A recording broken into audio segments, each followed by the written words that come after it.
Dior Homme Sport, le parfum pour homme, par Christian Dior.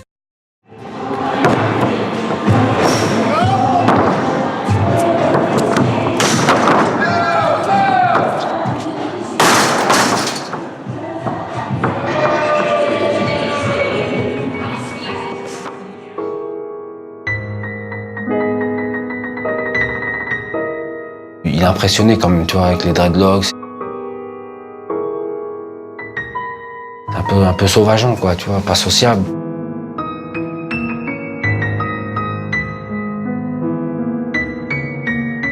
Je pense qu'il était très demandeur d'affection, de tendresse, de calme et de regard.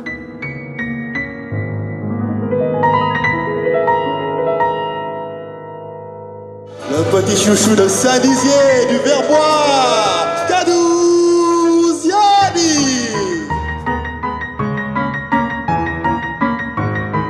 Et je pense que le regard des gens qui s'est enfin posé sur lui.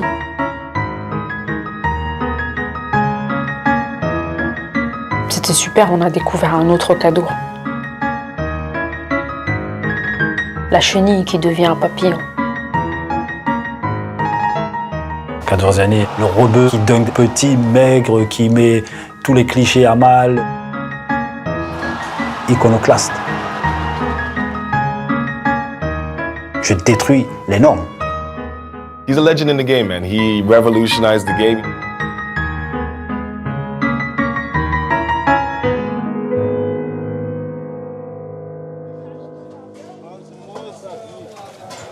Kadouziani est le fils d'émigrés algériens arrivés en France à la fin des années 60.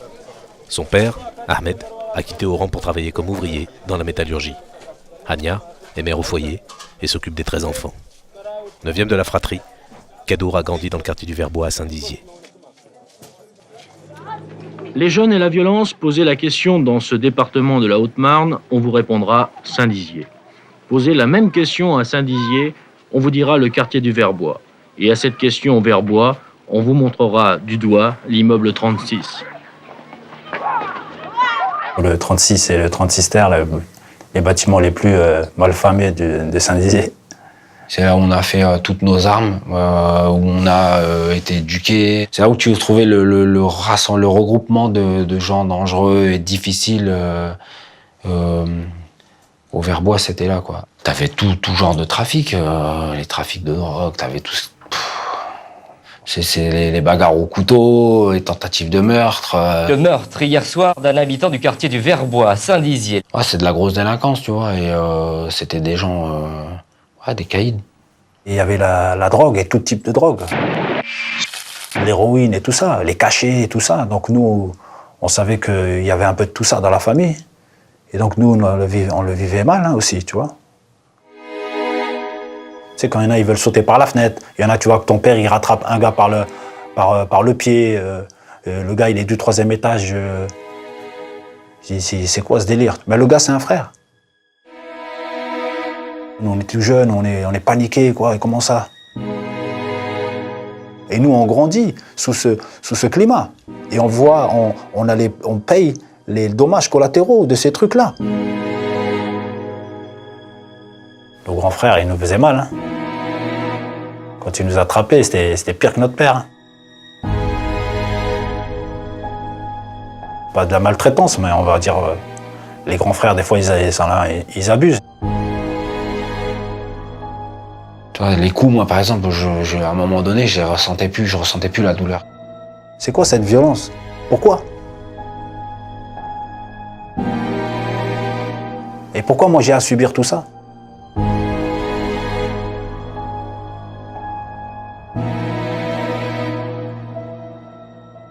Quand tu évolues toute ta vie dans ce schéma-là, dans cette atmosphère-là, tu vois, après toi tu te dis ouais, mais moi il faut que je m'en sorte dans ce délire, tu vois. Donc il faut que j'essaie de m'échapper. Donc voilà, moi j'ai trouvé le sport, le corps, tu vois, pour essayer de faire une arme.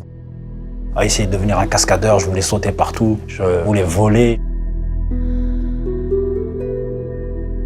Voler, c'est s'élever, c'est prendre de la hauteur.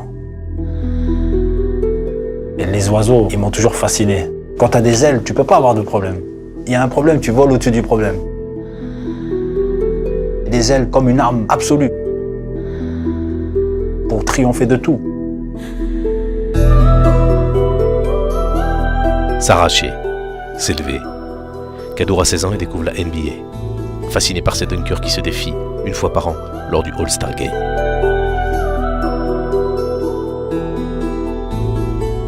Tous ces dunkers, je les voyais avec une esthétique, une élégance, c'était de la poésie.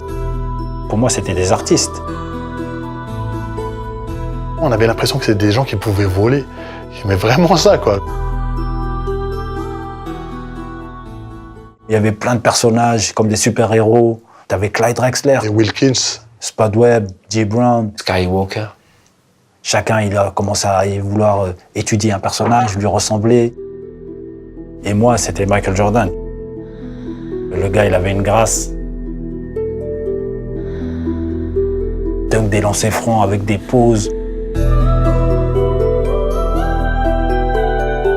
j'avais l'impression qu'il était quasiment parallèle au sol au moment où il dunkait. Mon imagination, elle était choquée. On m'a mis une tarte. Bam, Michael Jordan. Poum. Quand il dunkait, je voyais tous ses états d'âme, ses émotions et tout ça. Je voyais que le gars, il avait vraiment beaucoup de choses à dire. Quand tu te fais ton premier All-Star Game, t'attends le concours de dunk. Et Kadour, lui, c'était chiant de regarder avec lui parce que on nous enregistrait les cassettes vidéo, pause, arrêt, retour, tu vois, non-stop. Un match, c'était 2 heures de visionnage, quoi. Tu pouvais pas regarder avec lui. Je décortiquais tout, je rendais fou tout le monde, parce que je voulais vraiment comprendre en profondeur, tu vois. Il étudiait, pied d'appui, ah, t'as vu, il l'a posé comme ça, machin, là, les bras. Ah, c'était une science. Quand on a découvert le dunk, tu vois, on a vu qu'en fin de compte, il appartenait, entre guillemets, en fait, c'est la perception qu'on avait, qu'il appartenait aux blacks, grands, costauds, et surtout pas pour des brebeux petits et maigres, tu vois. Ça, c'est impossible, quoi. C'est pas pour nous, c'est vrai.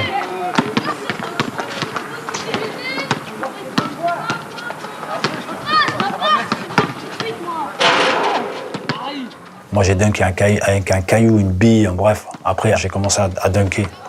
Voilà comment j'ai commencé à me prendre au jeu. Un dunk, moi, ça suffisait au début. Hein. J'étais, waouh, je dunk. Maintenant, il faut que je redunk. Et après, au fur et à mesure, ça commence à grandir.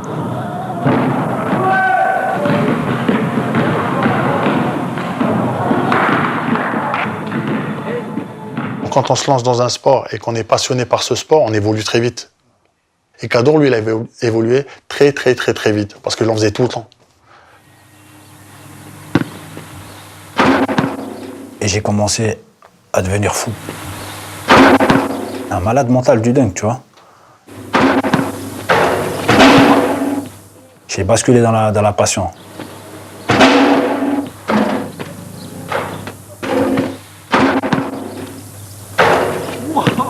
J'ai jamais vu un gars avoir autant d'ampoules. Des ampoules aux pieds, des ampoules aux mains. Il saignait tout le temps et tout. Ah, me touche pas, me serre pas. Mais vraiment, il avait une peau dure, à force de... Des fois, je me disais, mais la douleur, elle ne le touche pas, enfin, ça n'impacte pas. Ma mère lui dit, ça suffit, ça y est, le ballon, ça y est. Et lui, il retournait encore. Des fois, je venais minuit, 1h du matin. Il y avait des poubelles en plastique, on les faisait flamber, ça faisait une belle torche. Je me suis mis à faire des dunks, à dunker, comme si je dunkais pour chaque étoile. Moi, je me demandais tout le temps, mais elle a trouvé où cette énergie-là? En fait, quand il y avait tellement d'étoiles là, j'avais trop de dunks à mettre. J'avais tellement de choses à régler. Toute la rage que Kadour il a sur la vie, ça s'est transformé comme une petite boule de feu. Et après, il la sortait pendant ses dunks et il allait, par l'intermédiaire de sa main et du ballon, hop, la mettre à la poubelle.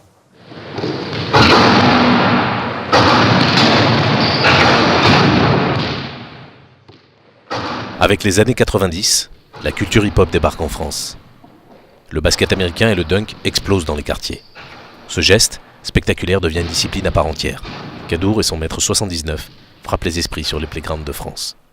À tel point qu'en 1997, à l'âge de 24 ans, il intègre la Slam Nation. On va parler de basket comme promis tout à l'heure. Eric Enzo nous a rejoint pour parler du Slam Nation. C'est un nouveau spectacle qui déferle actuellement sur la France. C'est spectaculaire. Alors qu'est-ce que c'est la Slam Nation? C'est les meilleurs smatchers qui évoluent en France, qui se sont réunis et qui ont créé une société qui propose des shows.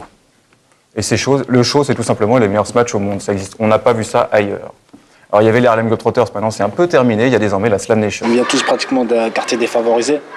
Et ce qu'on veut, c'est réussir pour prouver qu'on peut sortir du trou noir. Et chacun ici donnerait sa vie pour un nouveau smack. La Slam Nation, acrobatie, pirouette, un grand show à l'américaine devant un public conquis. Allumés, survoltés, déjantés, ces conquérants du ciel sont les nouveaux rois du dunk, capables de rivaliser avec les dieux de la NBA.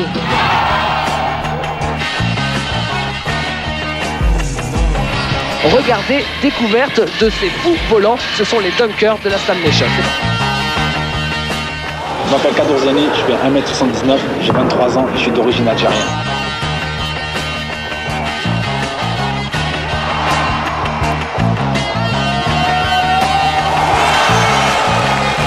Kadour Ziani, peut-être le plus incroyable de tous.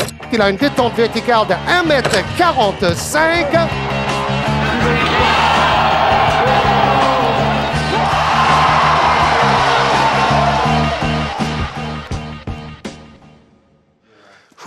Il m'a rappelé des beaux souvenirs. Hein. Kadour a dit quelque chose qui est la base de la Slam Nation aussi, c'est qu'il dit on est tous des enfants de banlieue et qu'il y a une envie, c'est de s'en sortir.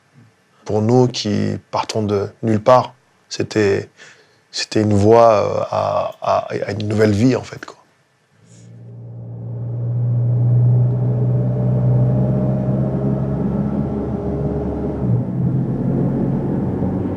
Moi j'habite là, regarde. Là, la deuxième cage et la deuxième parabole, le troisième étage. C'est chez Ziani. Kadour, il apportait de la magie à la maison. Il nous amenait des joies, il nous amenait de l'argent aussi, mais il nous amenait une bouchée d'air frais. Il sortait du quartier, il nous amenait des histoires, il nous amenait des stylos, un stylo d'un hôtel. Il nous racontait des aventures qu'il vivait. Il mettait du piquant, il mettait du move. Il est où le journal là?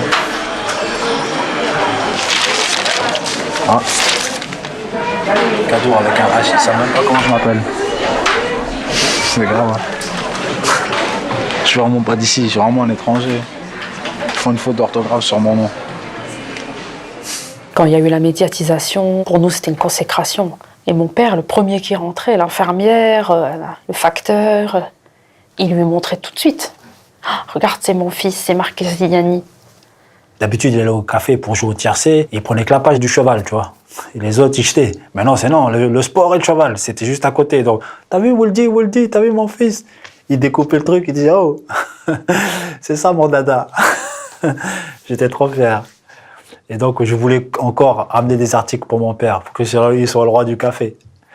Et ma mère, elle était contente, parce qu'elle entendait les dames. Ouais, Woldy, chef de la télé. On l'a vu à la télé, ton fils, on l'a vu à la télé, ton fils. Ah, ma mère, c'était son poulain, c'était sa fierté. Il lui procurait un bonheur immense. On a vécu beaucoup de drames, et quelque part, avoir un peu de lumière, un peu de, tu vois, un peu de succès, waouh. On n'était pas habitué au succès, donc le succès, c'était bizarre. Même moi, hein, j'avais pas, j'avais un rapport à l'échec, tu vois. Alors tu rééduques les gens à se dire, arrêtez de développer des instincts où vous allez tous finir là-bas. Développer des instincts où on peut finir là-bas, tu vois. Dans la partie du succès, dans la partie de c'est possible. Avec la Slam Nation, on s'est dit, mais on a le show idéal, on peut parcourir les États-Unis et surtout vivre notre rêve d'aller découvrir la NBA. Donc on a commencé à contacter tous ces clubs-là. On a trouvé donc plusieurs équipes intéressées pour nous faire venir. Et on s'est lancé.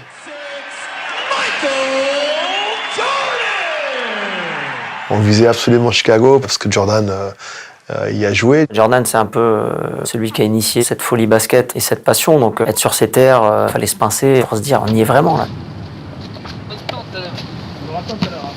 Yo yo! Déjà, je commence au tout début. Hein, t'arrives, t'as la statue devant. Ça déjà, bon, ça te calme. Jordan il est trop puissant, hein. Sa statue juste devant. Et voici la salle où Jordan a gagné 5 titres. Putain, sur le Coran, c'est trop. Jordan n'y était plus quand on est arrivé, mais il y avait son odeur dans la salle. Putain, tu te dis, tu foules le parquet de Ernest. C'est un sanctuaire, le truc, tu vois. L'United Center, c'est les plus belles années de Jordan. Tu lèves la tête, tu vois tous les titres de champion. Il pince-moi, je rêve, quoi. Tu trembles, tu n'arrives même pas à marcher. Moi, je n'arrive même pas à faire un double pas. Allez, vas-y, Cador, marque ton premier panier sur le terrain des Bulls. J'ai aucun contrôle sur mes mains. Parce que tu vois qu'en fait, il se passe un truc de fou, quoi. Tu marches sur des rêves. Vous nous avez fait rêver, et le rêve nous a amenés à vous, quoi. Merde. Putain, mais il n'y a même pas assez de place pour tout filmer. Il est trop petit, le avec la caméscope. Regarde.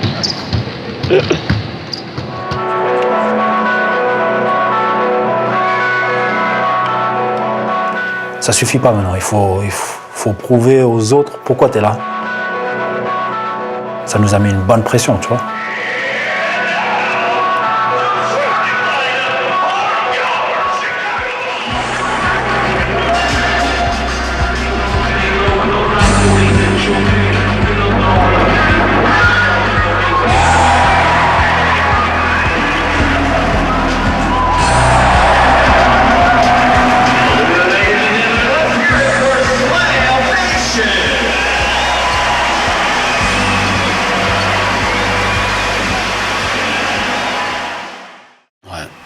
C'est juste mettre le pied dessus, moi j'aurais, je sais pas, je pense que je me serais évanoui, je sais pas. On fixait des paniers de basket à la Chignole au 56 avec des poubelles en feu, tu vois. Tu vois le chemin parcouru. C'est magique. On avait fait le pari avec cette équipe de traverser toutes les frontières, tu vois. L'oiseau encore, on voulait voler. Prendre des avions et aller partout.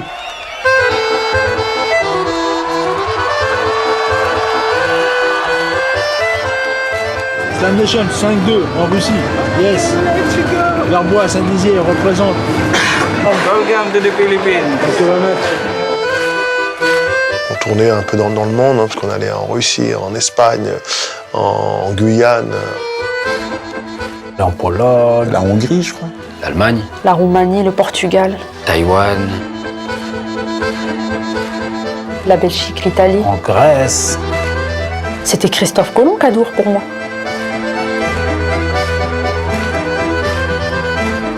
En Angleterre, la Lituanie. En Lettonie. La Chine. Partout. Ouais, on a traversé le monde grâce à la Slam Nation, grâce au dunk.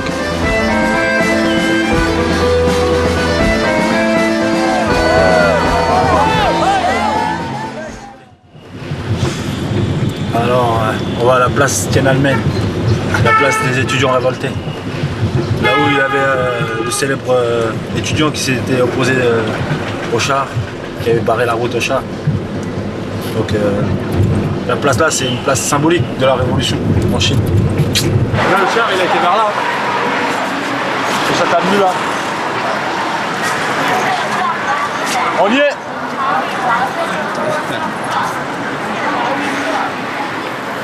Est-ce que tu aurais le courage de te mettre en travers là pour stopper les voitures? Même pas en vélo.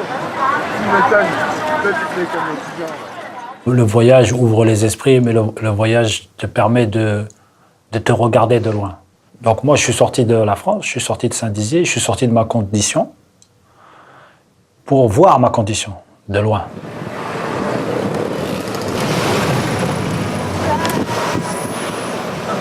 Aux Philippines, pour rejoindre la salle où on allait se produire, on a longé des bidonvilles pendant plusieurs kilomètres.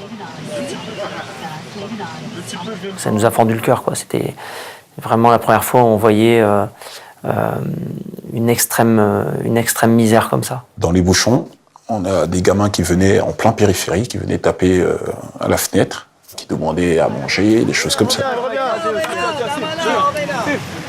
Le gamin reçoit une orange, Et je me souviens encore du visage, parce qu'il attrape l'orange, il la regarde, 2 secondes après, il nous regarde, et il part en courant, à travers les voitures, sans s'en rendre compte. Il court, il arrive sur le trottoir, les caniveaux qui étaient recouverts de tôle, le gamin qui frappe du pied la tôle, on voit une 50aine de gamins qui sortent des caniveaux, qui nous courent après, pour une orange. Ça nous a vraiment marqué. Moi, personnellement, ça m'a choqué, tu vois. Ça m'a choqué, ça m'a aussi mis en condition pour tout donner, tu vois.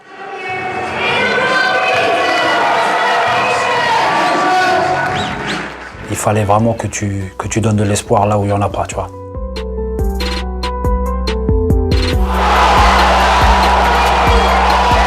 Kadour a fait le show dans le show, quoi.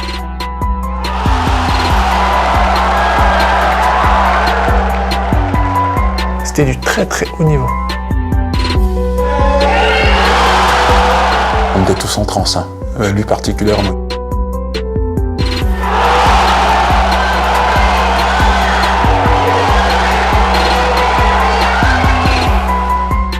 Les âmes, elles voyagent, elles communiquent.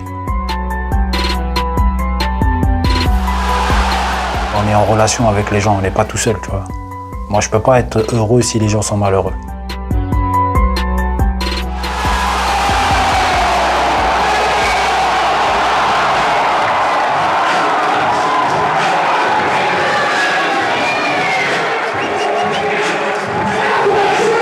Kadour, you're so graceful in the air. Really? Wow. Kadour's wonderful. Yes. We love you. Come back. Yes, Kadour. J'étais comme dans un état de grâce. Et ça a changé ma vie, tu vois. J'ai dit, mais la France, mon pays, ma culture, mes racines en Algérie, ma religion, j'ai compris tout ça. Je me suis dit, waouh, en fait, quand tu es bien loti. Moi, j'avais tendance à me victimiser, à me dire, je suis oppressé, ou on me brime, alors que on était loin de tout ça, tu vois. Moi, j'avais vu les gens oppressés, j'avais vu les vraies victimes, tu vois. À Mani, là, tu les vois, les victimes. Et les gars, ils dorment sous des tôles, il n'y a même pas 50 cm, ils se mettent en dessous de la tôle, comme les rats. J'ai dit, quelle victime je suis, moi, en France? J'ai dit, arrête tes délires. Ouais.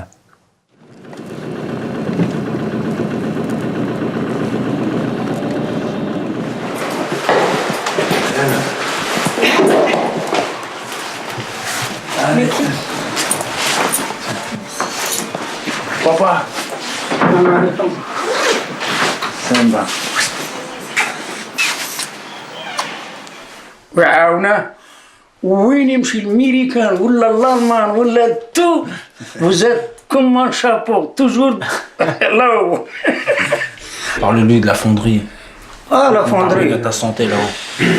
Là, La fonderie, je souffre, je travaille au Cubulo. Tu faisais quoi dans la fonderie? Tu faisais Ouais, c'était toi qui versais. C'est moi qui le fond. C'est quoi le Cubulo? C'est rouge là. Hein? Ah, tu faisais couler le. Je coule les pièces. Je commence à 5h du matin jusqu'à 7h30, 6h30 ou 7h le soir. Et t'as fait quoi? T'as fait du foot, pas aussi? Ah, le foot, ah. T'appelais comment un jour, pas comment t'appelais? Quand t'avais cassé un poteau, là, t'avais fait une frappe. Cric, ouais, c'est là qu'il monte la voiture. T'avais de la force dans les jambes, pas? Ah, dans les jambes. Non. Regarde, tu me donnes 1 million et tu dis demain tu joues pas, il faut que je joue. J'ai rien à foutre. Même si t'étais blessé ou. Même il est cassé, je mets un machin, il faut que je parce qu'il y a l'immunité.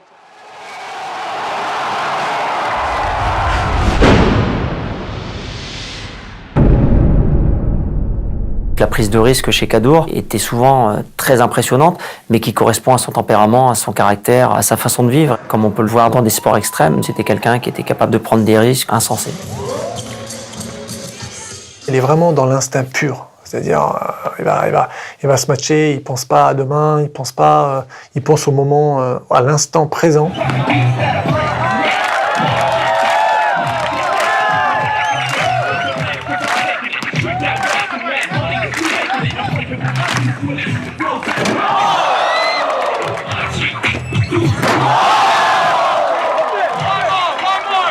Peace.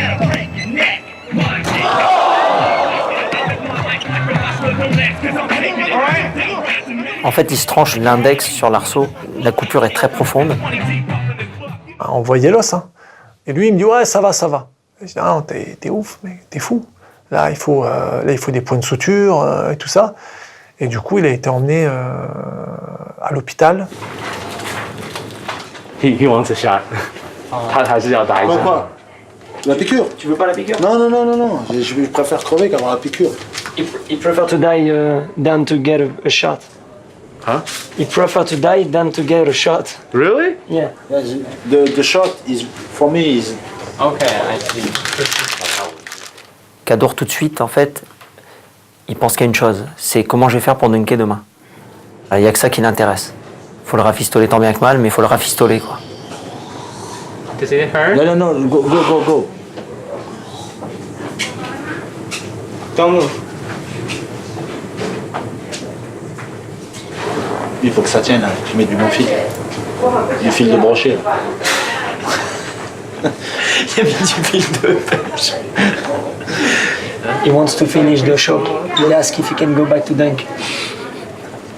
I make my stretching and we go back to the show. The last show. You know what? Let me call a few of my friends and we get everybody back there. You make your dunk, okay? Ok. On y va. C'est un fer à doigt. C'est un fer à doigt, je te dis.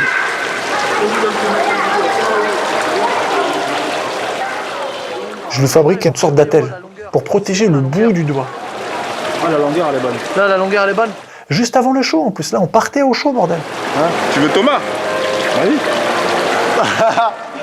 Un gagnant. Le métal qu'il a, je ne sais même pas s'il était déjà stérilisé, quoi. Ah, même le doigt, une sorte de garrot, quoi. Déjà, je me disais, mais tu tapes le cercle avec ça, attends, c'est le doigt qui part, quoi. Il n'y aura pas de pitié, Abdullah. Moi, je vais y aller.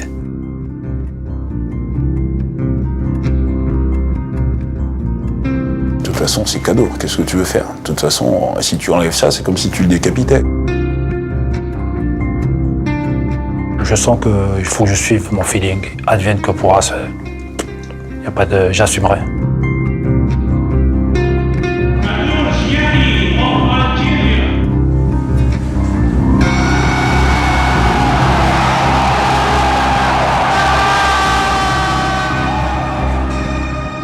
À un moment, soit ça passe, soit ça casse, tu vois.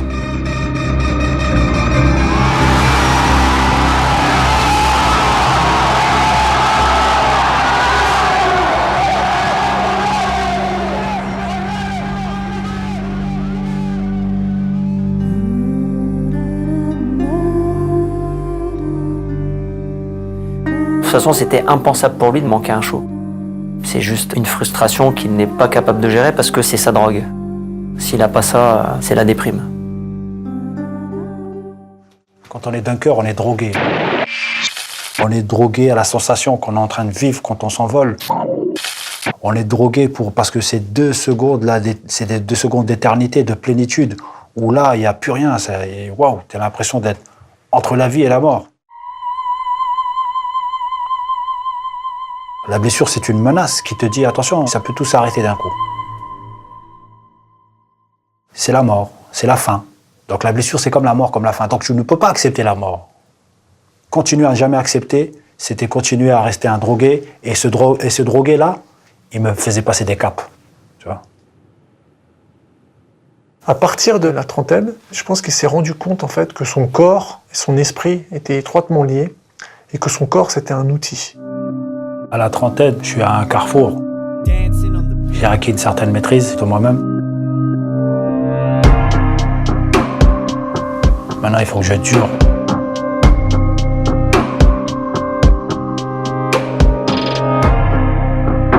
Et j'ai tourné mon regard à l'intérieur. J'ai testé plein de choses, tu vois.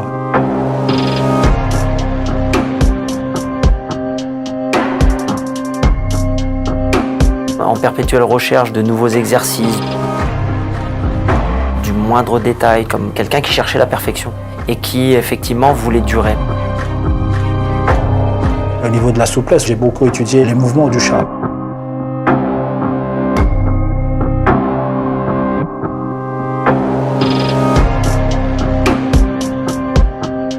Il a une science à lui, quoi, en fait. Un mélange de yoga, de travail sur le gainage. Oh là là là là, regardez voir ça. Des fois, les gens me regardaient bizarre, ils me disaient, mais il fait quoi, lui? Je cherche. Et au fur et à mesure, tu trouves. Le dunk, c'était pas qu'une discipline sportive, hein. C'est un état d'esprit et une façon d'être, une façon de vivre. Il y a très peu de joueurs NBA qui ont cette éthique de travail-là. Quand on a cette éthique de travail-là, on est champion.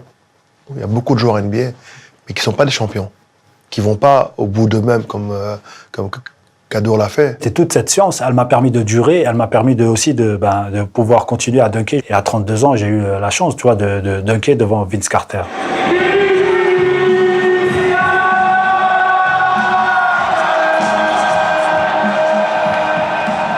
Vince Carter, c'est le meilleur dunker de tous les temps.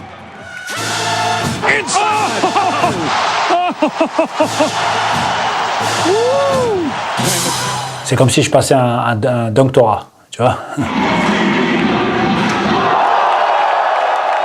Je voyais qu'au début, il était dans la retenue. Donc il réagit pas trop au départ. Et au fur et à mesure, plus ça monte, plus il se dit, c'est sérieux.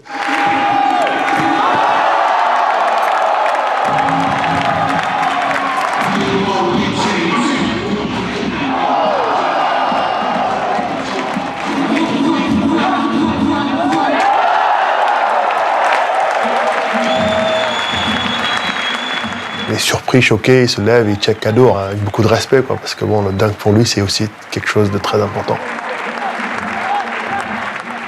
Et là, on te dit, c'est bon, tu as ton diplôme, tu es diplômé. Donc là, j'ai reçu mon doctorat et avec un sourire de Vince Carter, c'était le sacre, tu vois.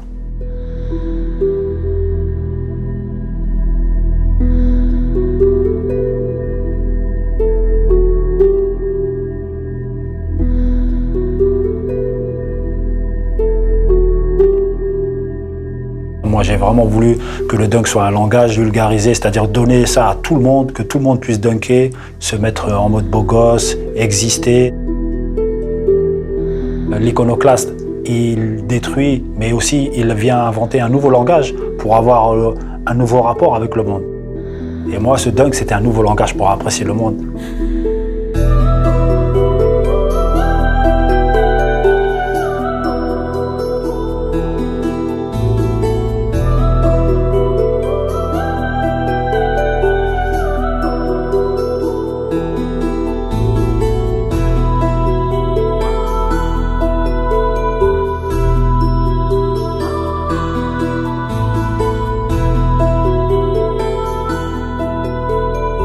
Mon père disait c'était la vie est un théâtre et chacun joue son rôle.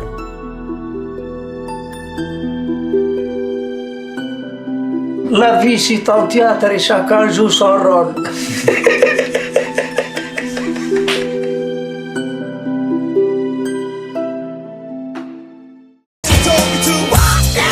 Very Cool Spray, la nouvelle eau de toilette fraîche de Dior.